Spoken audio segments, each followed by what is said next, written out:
My fiancée forced me to sign a prenup favoring her family. Then I found out she was already married. So I exposed everything at the wedding toast. I'm a 31-year-old guy, and until a few months before my wedding, I thought I'd met the love of my life. I grew up in a modest, middle-class family, the kind that believed in hard work, loyalty, and quiet dignity. My parents ran a small grocery store, and from a young age, I was taught that you earn everything you have. I'd been cautious with love ever since a painful breakup in my 20s, but when I met Clara, everything changed. She was unlike anyone I'd ever known, confident, elegant, and effortlessly magnetic. She came from a wealthy, old money family that owned several real estate properties. But what drew me in wasn't her background. It was the way she made me feel like I belonged in her world. Clara had this way of looking at me, like she saw something valuable that others overlooked. I fell hard and fast. Our relationship blossomed quickly. She'd introduced me to her friends as the most genuine man she'd ever met. I remember how proud I felt watching her glide across rooms in designer dresses, holding my hand like I was part of her trophy display. Deep down, I didn't mind. It felt good to finally be wanted. Still, there were hints of imbalance I ignored. Clara's parents were polite but cold, often making backhanded comments about financial boundaries or protecting family assets. Her father once said over dinner, "It's just smart to keep business and emotions separate." I laughed it off, pretending not to notice the implication, that I was the outsider. Looking back now, those early red flags were flashing in neon, but at the time I was too busy being in love to see them. I thought I'd finally found peace after years of loneliness, not realizing I was stepping into the biggest trap of my life. The first real crack in our fairy tale appeared during the wedding planning phase. Everything had been smooth. The venue, the guest list, the suits, even the menu, until Clara's father called a family meeting. I remember walking into their marble-floored living room, surrounded by oil paintings and expensive silence. He smiled politely, gesturing for me to sit. "There's just one more thing before we proceed," he said. A small legal formality, the prenup. At first, I brushed it off. Prenups were common in wealthy families, right? But when their lawyers slid the papers across the table, my stomach turned. The document wasn't protecting both of us. It was protecting them. According to the terms, any property, business shares, or savings I acquired after marriage would fall under Clara's family trust. If we ever divorced, I'd walk away with nothing. I stared at the paper, trying to process it. "This doesn't seem fair," I finally said, my voice cracking slightly. Clara's father leaned back, calm and deliberate. "It's not about fairness. It's about security. We can't have confusion about what belongs where." Clara reached for my hand, her expression soft but sharp around the edges. "Babe, it's just a formality. You know my family, they're overly cautious. Please don't make this a big deal." Her words were honeyed, but her tone carried a warning. I could feel the air tighten between us. I wanted to argue, to say love shouldn't need a contract like this. But the way she looked at me, pleading, almost desperate, made me hesitate. That night, I couldn't sleep. I stared at the ceiling, wondering if I was overreacting or being manipulated. My best friend Mark texted, "Bro, if you need a prenup lawyer, that's not love, that's business." But I pushed the thought away. I told myself I was marrying Clara, not her family. I told myself love was worth trusting, even when it came with fine print. A week after that meeting, the prenup still sat on my kitchen table like a ghost I couldn't ignore. I tried to talk to Clara about it again, hoping she'd understand how much it bothered me. "It just feels like you're protecting yourself from me," I said one evening over dinner. She sighed, pushing her plate away. "You're making it sound like I don't love you. This isn't about us, it's about keeping things clear for my family." Her logic was smooth, but her eyes told another story, distant, calculating. I suggested having my own lawyer review it, but she immediately frowned. "Why complicate things? My dad already paid for the legal fees." That line hit me harder than it should have. It wasn't just her tone. It was how she spoke, like her family had already taken ownership of every decision that involved us. A few days later, her father called me directly. "Son," he said, his voice perfectly polite, "let's not delay the engagement over paperwork. The family expects stability. It wasn't a request, and it was a command dressed in civility." I felt cornered. caught between pride and fear of losing the woman I loved. The next night, Clara came over in tears. She buried her face in my chest and whispered, "If you don't sign, my parents might cancel the wedding. They think you're doubting my loyalty." I stood there frozen, hearing my own heartbeat thunder in my ears. Every part of me screamed, "Don't do it." But seeing her cry, seeing that fear, broke something inside me. So I signed. No lawyer, no second opinion, just my name, inked onto the paper that tied me to her family more than to her. Clara wiped her tears, smiled, and kissed me like everything was fixed. But that night, lying in bed, I felt hollow. I'd always believed love was about trust. Now, for the first time, I wasn't sure whose trust had just been betrayed, hers or mine. After I signed the prenup, something in our relationship shifted, quietly but unmistakably. Clara became colder. It wasn't abrupt or obvious at first. It was in the way she stopped asking about my day, the way her laugh faded when I spoke about work, the way she'd scroll through her phone when we were together. I told myself it was just wedding stress, that we'd get back to normal once things settled. But it didn't. If anything, it got worse. Her parents, meanwhile, seemed more comfortable around me, almost smug. At every wedding meeting, her mother would lead the conversation like I wasn't even there. "Clara's taste is impeccable," she'd say, smiling at me without warmth. "We'll handle the finances, of course." It was as if I'd been quietly moved from fiancé to guest. I tried to bring it up to Clara one evening after her parents left. "Do you notice how they keep making decisions for us?" I asked gently. She looked up from her phone, irritation flashing across her face. "They're just helping, don't overthink it. You know how they are."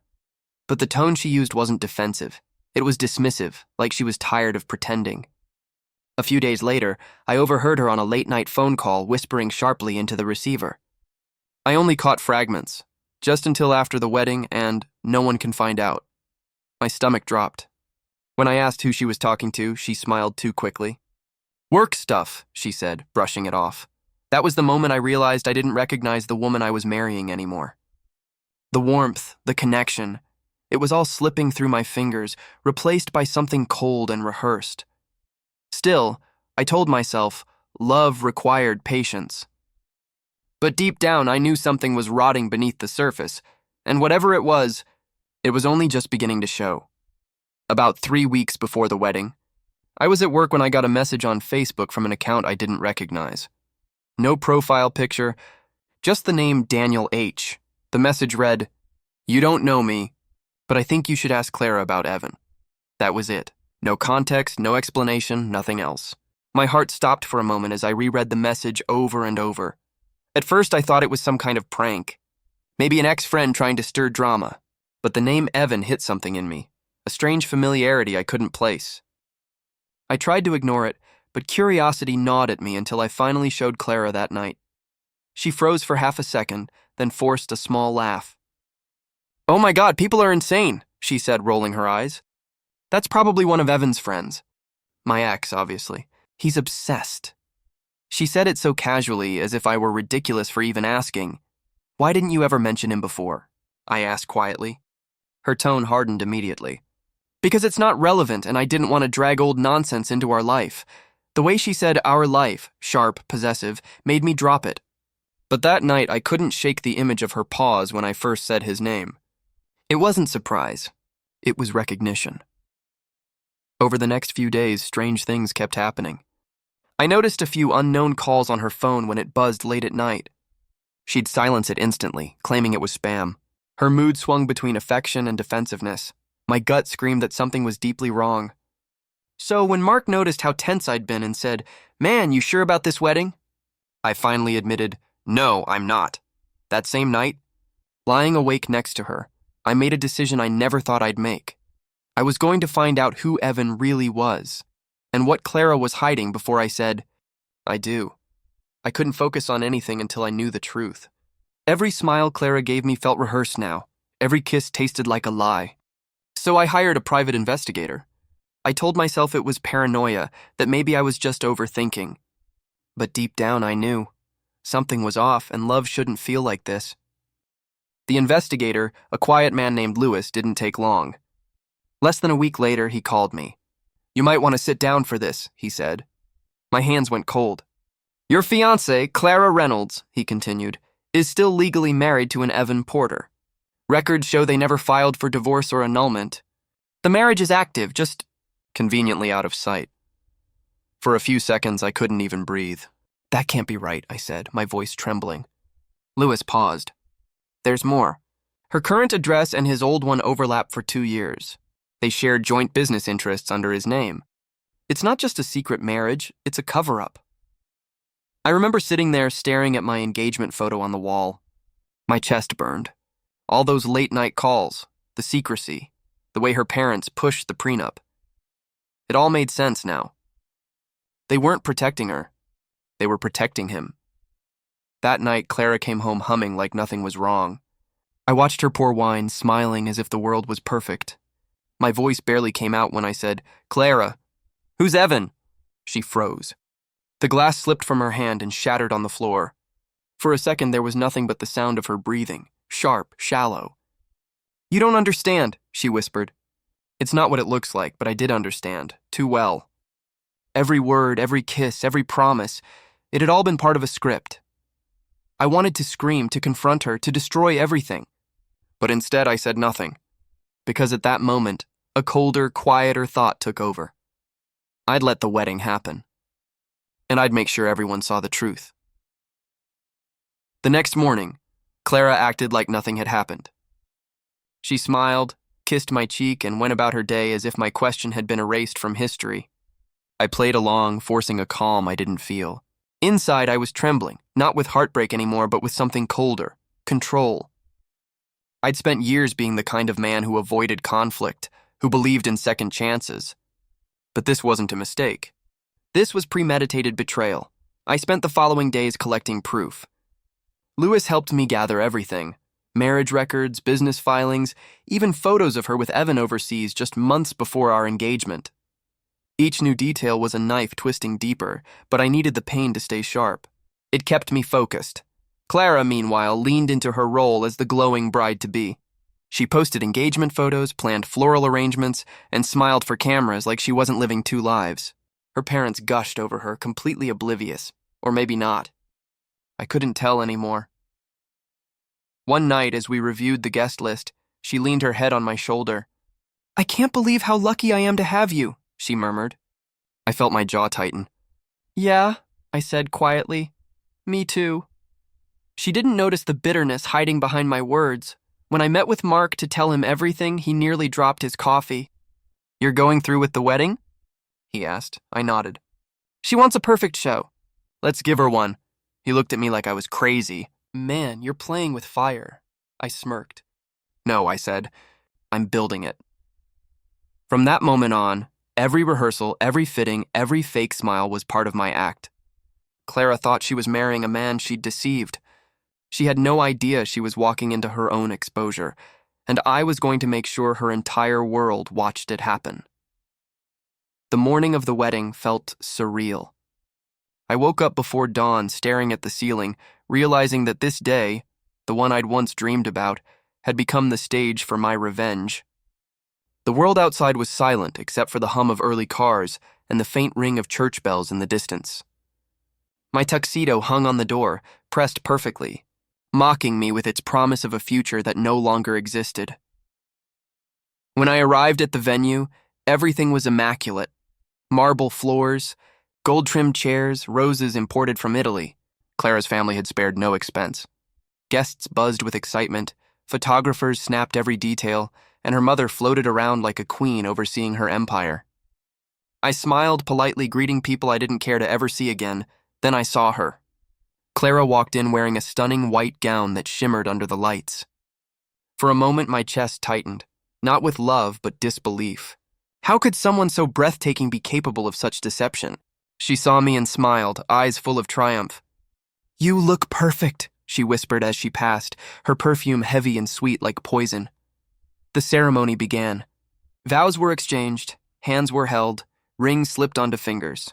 Everyone clapped, cameras flashed, and I felt like I was watching someone else's life unfold. My palms were sweaty, but not from nerves. From restraint. Every second, every word of affection was a lie building toward the truth I was about to unleash. At the reception, laughter filled the ballroom. The band played soft jazz and the guests raised glasses for toasts. Clara leaned over and kissed my cheek, whispering, "We made it." I smiled faintly, because she was right. We had made it. Just not in the way she thought. I looked at my champagne glass, then at the crowd waiting for my toast. My heart slowed, steady and deliberate. It was time. The band quieted as I stood, champagne glass in hand. Hundreds of eyes turned toward me. Friends, family, Clara's smug parents, the woman who had built her empire of lies beside me. I forced a smile and cleared my throat. "First," I began, voice steady, "I just want to thank everyone here for celebrating love, loyalty, and trust." The room hummed with warmth. Oblivious to the storm beneath my words, Clara beamed beside me, gripping my arm. "You're making me blush," she whispered. I smiled back. "Good," I said softly. "You'll want to remember this moment." Laughter rippled through the crowd. I continued. "When Clara and I met, I thought I'd found the kind of person who made the world brighter.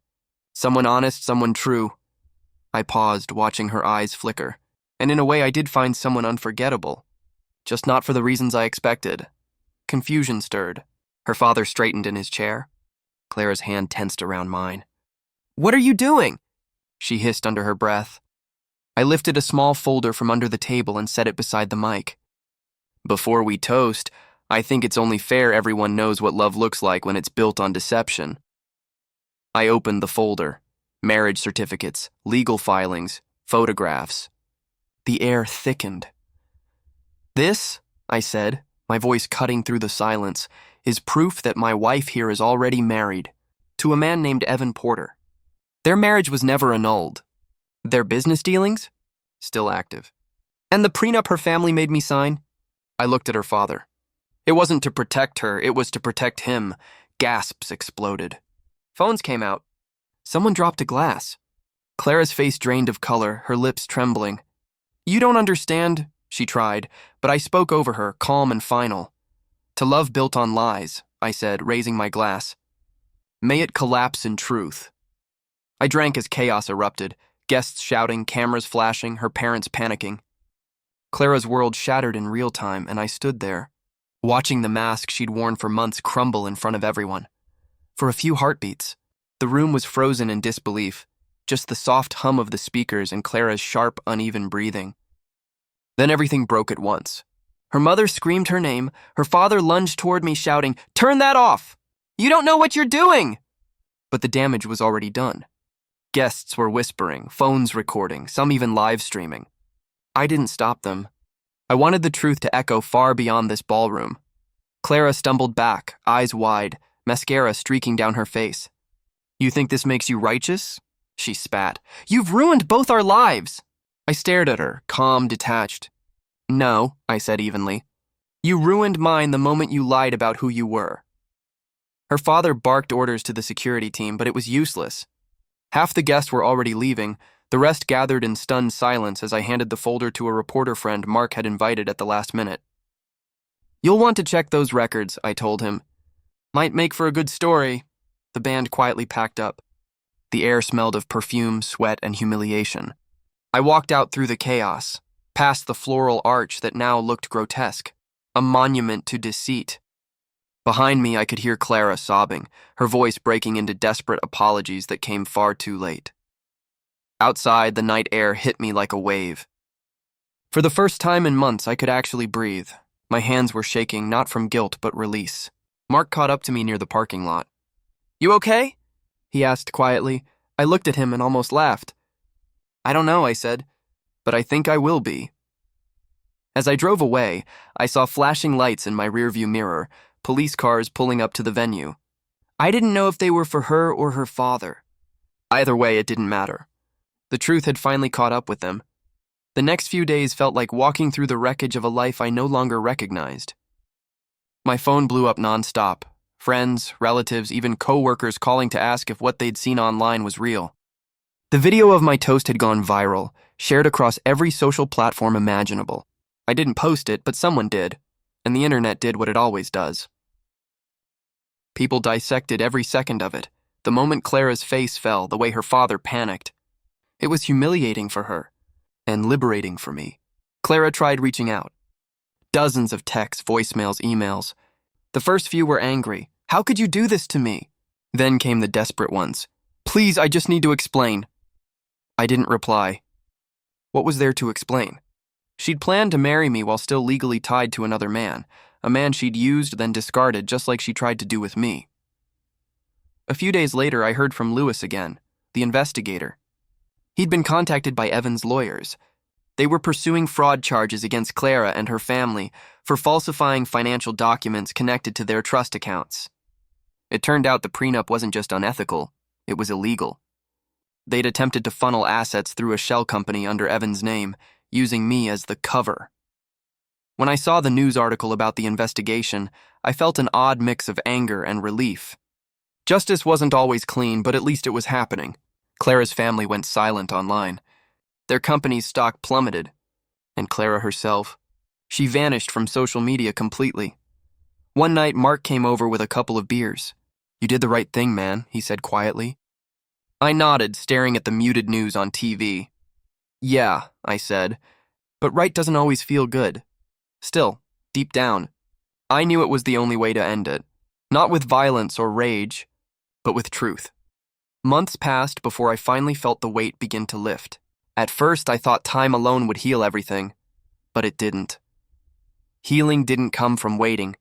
It came from acceptance. I started therapy, something I never thought I'd need. Sitting in that small, quiet office, I learned how much of myself I'd lost trying to prove I was worthy of love that was never real. I'd spent years believing that loyalty could fix manipulation, that patience could rewrite deceit. But it can't. There were nights I'd wake up sweating, replaying that wedding toast in my head, wondering if I'd gone too far. But every time I remembered the prenup, the lies, the humiliation, I knew I'd only revealed what she tried to bury. Truth doesn't destroy love. Lies do. Eventually, I sold the apartment we were supposed to move into and took a solo trip across the country. Driving through long stretches of quiet roads, I realized something. Peace doesn't always roar. Sometimes it whispers.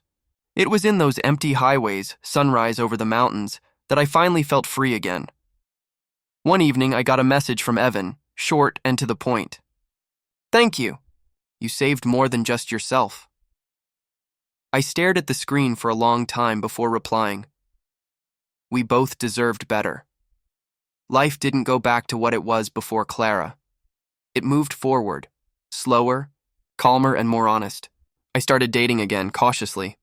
I stopped chasing perfection and started recognizing sincerity when I saw it. Looking back now, I realize Clara's betrayal wasn't the end of my story. It was the beginning of a better one built on self-respect instead of blind devotion. I didn't lose a fiancé that day. I lost an illusion, and in doing so, I found myself again.